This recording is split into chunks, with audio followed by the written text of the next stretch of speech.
They tried to sabotage my career without realizing I was the one authorizing their promotions. Stick around, because what started as a cheap betrayal turned into a masterclass in quiet revenge.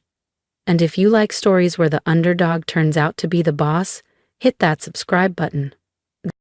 Peace doesn't come from money, but revenge, it's best served in total silence. I found that out a month ago when my family tried to block my promotion without realizing I was the final approval signature for the company they worked at. My name is Rachel Yoon, though in the fintech world most people just know me as RY, Purposefully Vague. Publicly, I'm the Chief Strategy Officer at Crestmoor Capital, a wealth management firm based in San Diego. What my family didn't know? I became the majority stakeholder 6 months ago through a shell fund I started at 22, built from my first cryptocurrency automation algorithm. It all began 12 years ago. I was sleeping on a friend's couch in Portland, teaching myself blockchain tech at night while working 2 part-time jobs. My brother Ryan dropped out of community college and rebranded himself as a serial entrepreneur, got launching businesses that never survived tax season. Dad would say, Rachel's the sensible one. Sensible didn't mean supported. I built 3 fintech tools, sold them anonymously, and funneled the returns into blind investment vehicles. Brian? He gave a TEDx talk on vision after joining Crestmoor as a junior advisor, thanks to family connections. They thought I was broke, underemployed, replaceable. So I let them think it. Meanwhile, I orchestrated a silent buyout of Crestmoor's voting shares, letting them keep their illusions. Until the day they tried to vote me out of a promotion. I approved it myself, then fired the ringleader. Guess who? Ryan. So when the board promoted me to Chief Strategy Officer, they thought they were recognizing a sharp but safe strategist. They had no idea they were crowning their new majority owner. Ryan's reaction? Absolutely priceless. Wow, nice upgrade. He scoffed over Sunday barbecue. Don't get too comfortable, though. Strategy's a different beast when real money's involved. Dad just nodded stiffly. Mom chimed in. Maybe Ryan can mentor you a bit. He's handled million-dollar portfolios since his 20s. I just smiled and bit into my corn on the cob. I'll keep that in mind, I said lightly. What they didn't know? The final acquisition documents were already signed, sealed, and stored in my home safe. But Ryan couldn't stand it. He had spent years as the family's golden boy. Smooth talker, big dreamer, the one with a LinkedIn full of buzzwords. I was the background noise, the over-educated girl who lacked charisma. At first, he dropped by Crestmoor to chat with execs posing as a concerned brother. I watched through glass walls as he laughed with the COO, casually mentioning I was burnt out and still finding my footing. Then came the HR whispers, anonymous concerns about fake credentials, misrepresented experience, even forged awards. All nonsense, but calculated. When I confronted him, he didn't blink. I'm just protecting you, Ryan said smoothly.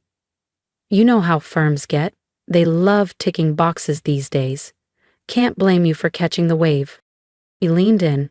But I'd hate to see you crash. I stayed silent, letting him talk. Then yesterday, it arrived. A sleek folder sent directly to the boardroom. Doctored statements, fake wire transfers, claims of fraud and data tampering. The board called an emergency meeting for Monday. And I'll be waiting, with the truth and majority control.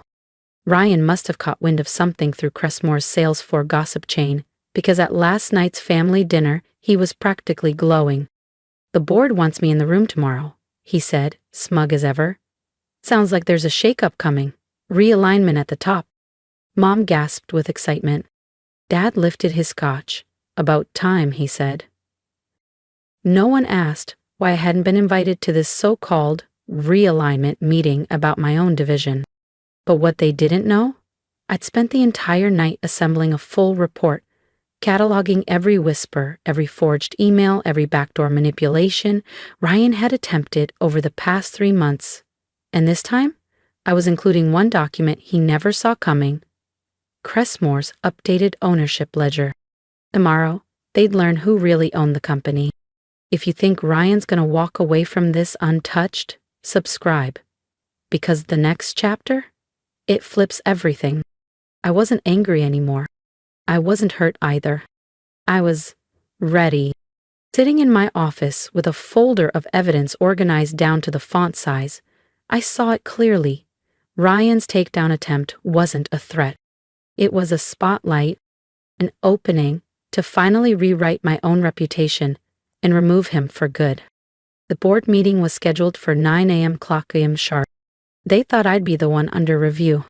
They forgot who signs the board's compensation packages. I arrived at Crestmoor by 7:30 a.m., iced coffee in hand, calm and collected. At 8:45, Ryan strutted into the glass-paneled lobby in his boldest blazer, our parents behind him, all smiles like they were attending a ribbon-cutting ceremony. "Is the board ready for us?" he asked, voice smooth, confidence high. From my second-floor corner office, I watched them being escorted to the executive boardroom. And I smiled. Every board member had received my midnight dossier.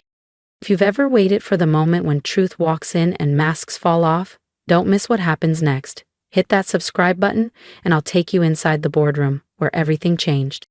At exactly 9 a.m., I stood, adjusted my blazer, and stepped into the hallway. This was it.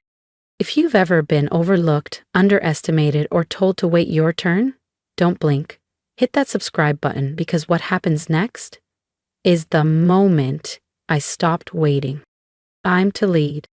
Elias Romero, Crestmoor's board chair, was already mid-sentence when I entered the room.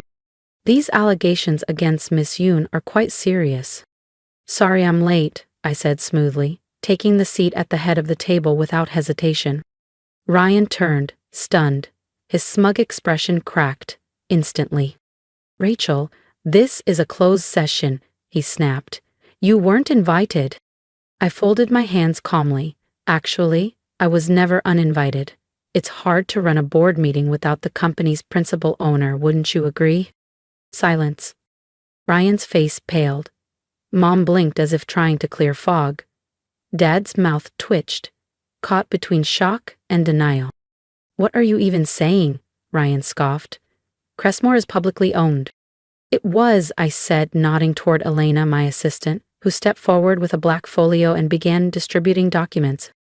"Until 4 months ago, when Crestmoor was fully acquired by Archspire Group LLC. Care to guess who owns that?" Chairs shifted, papers rustled. Eyes widened as the room filled with realization. The anonymous buyout everyone had speculated about wasn't so anonymous anymore. Ryan's voice wavered. "This is insane. You're just..." I raised an eyebrow. "Careful. You're speaking to the majority shareholder now." And just like that, the room belonged to me. "Just a data nerd? Just the boring one?" "Yeah, I've heard that one before," I said, smiling calmly. "And you've said it more times than I can count." I glanced at Elena. "Would you?" She gave a small nod and tapped her tablet. The speakers in the boardroom crackled, then filled with Ryan's voice, smooth and poisonous in a series of private recordings. "She's book smart, sure," he said in one. "But she doesn't have the spine for leadership." "Trust me, the board will figure that out soon." Another recording followed. "Honestly, she's a diversity win. They had to pick someone." The room went still. Tension thickened like fog. And just like that, the story Ryan built for years began to collapse. On him. Has anyone reviewed her department's books lately? Another clip played. I'm hearing whispers. Each seed of doubt, every whispered smear, now turned confession. In his own voice. No room left to spin it. Ryan's face was drained of color. His practiced swagger was gone. The directors looked on, their silence more damning than anything spoken. "And then there's this," I said, lifting a manila folder. The same anonymous evidence Ryan mailed to the board. Inside, forged transactions, doctored screenshots, a pathetic, desperate case of fake wrongdoing, character defamation, fabricated fraud, deliberate sabotage of executive leadership, I said clearly. Did you really think no one would vet this before taking it seriously? I was protecting Crestmoor, Ryan choked out. You're not fit to lead. You've always been the invisible one, the side act, not the one who deserves the spotlight, I said, my voice even. No, Ryan, I'm the one who built the future. And now? I'm the one holding you accountable for every lie, every whisper, and every risk you've made this company bear. Mom finally spoke, her voice paper thin. Rachel, surely you're not going to ruin your brother's life over this.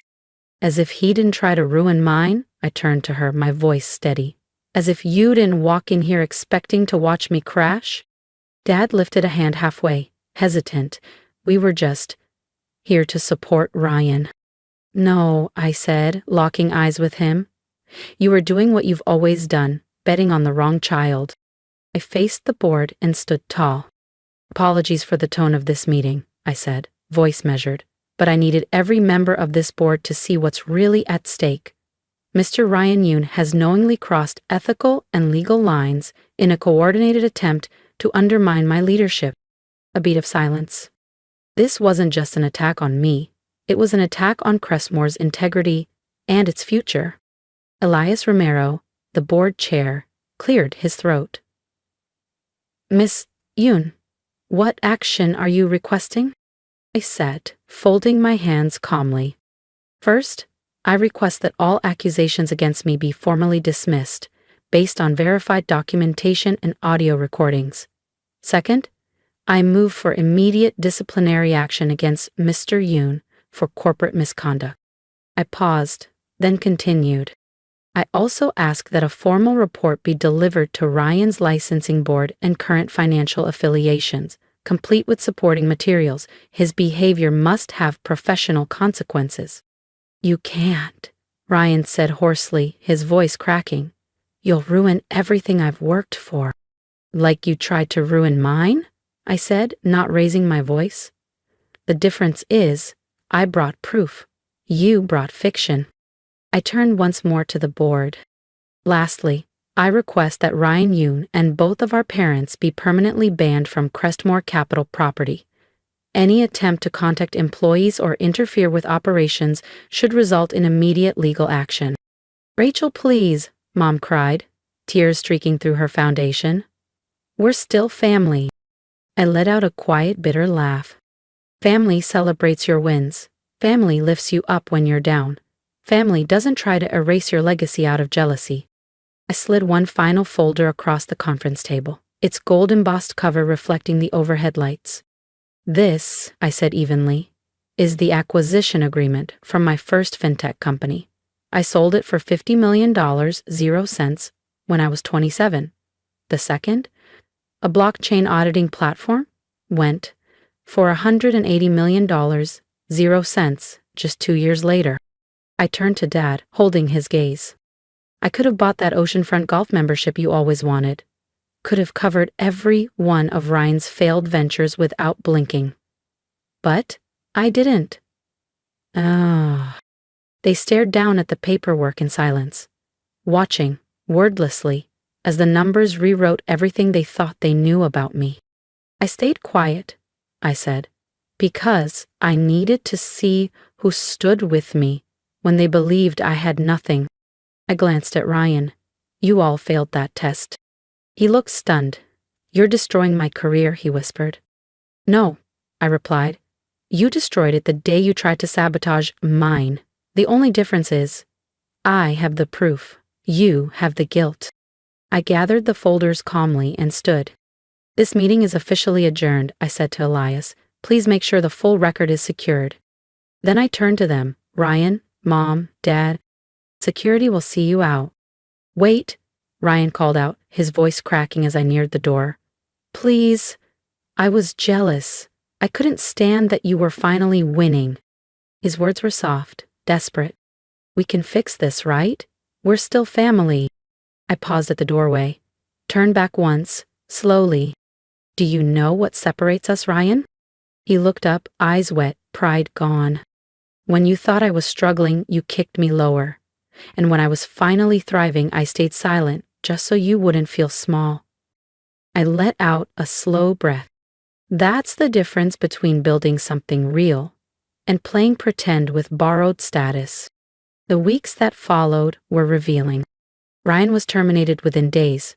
Once the recordings and forged documents were reviewed, his firm issued a quiet but swift dismissal. Word of my majority ownership at Crestmoor spread through the financial world, and suddenly, the same networks that once elevated him began asking about me. My parents left apologetic voicemails. Ryan sent an email. His attorney followed with a vague, personal growth statement. I archived every message. 3 months later, I was finishing a late-night portfolio review when Elena buzzed in. There's someone here, says it's personal. It was Ryan, but not the self-assured version I once knew. He looked worn down. No sharp suit, no Rolex. Just jeans, sneakers, and a basic gray hoodie. No bravado, just fatigue. I'm not here to argue, he said quietly, holding up a hand. I just need to leave something with you. He placed a manila folder on my desk. Old emails, accounts, every tool I used to try and discredit you.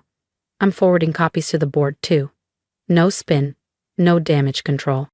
I didn't say anything. Why now? I asked after a moment. He looked down. Because you were right.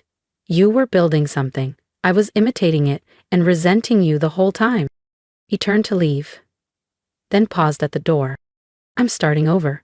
Interning at a local fintech incubator. No fake titles this time. I don't expect forgiveness, but letting me fail, that finally taught me something no one else ever did. He reached for the door handle. Ryan, I said gently. He paused, glancing back, just enough hope in his eyes to remind me of who he used to be.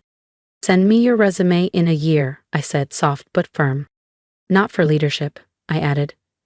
But if you're serious about starting over the right way, we're always open to people willing to earn it from the ground up. A single tear welled in Ryan's eye. He nodded. No spin, no clever exit line, just quiet acceptance. Then he turned and walked away. 6 months later, Crestmoor Capital has exceeded even my boldest forecasts. We've expanded into 3 new sectors, onboarded socially conscious investors, and launched a mentorship fund for overlooked founders, especially women of color in tech and finance. It's real, it's lasting, it's mine. Mom and Dad still message now and then, usually when they want something, or when they're name-dropping their trailblazing daughter in circles they once tried to exclude me from. I keep it polite, but distant. The approval I used to chase? I don't need it anymore.